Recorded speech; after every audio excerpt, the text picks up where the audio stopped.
เนี่ยไม่เจ็บได้ยังไงล่ะหงายหลังลงมาขาชี้ฟ้าขนาดนี้โถก้นนะก้นนี่ฉันจะมีลูกได้หรือเปล่าเนี่ยระบบสืบพันธุ์เจ๊งแล้วมั้งเนี่ยนี่พูดให้มันดีๆหน่อยไม่รู้เหรอว่าผู้หญิงดีๆเนี่ยเขาทำตัวกันยังไงแค่หงายหลังขาชี้ฟ้านี่ถึงกับเป็นผู้หญิงไม่ดีเลยเหรอไงแล้วปล่อยให้ผู้ชายมาลุมจีบหน้าบ้านเนี่ยนี่ดีแล้วเหรอแหมมันก็ต้องบริหารเสน่ห์ตามประษาสาวสวยโดยคุณค่านะนี่ฉันนึกว่าเธอจะรู้จักคุณค่าของตัวเองแต่นี่เปล่าเลยเธอแค่เด็กวัยรุ่นที่ทำตัวไร้สาระเป็นวันน่ะ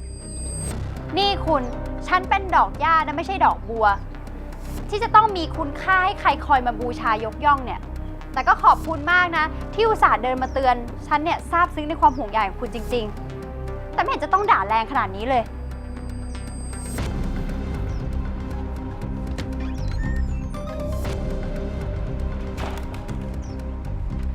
นั่นดิ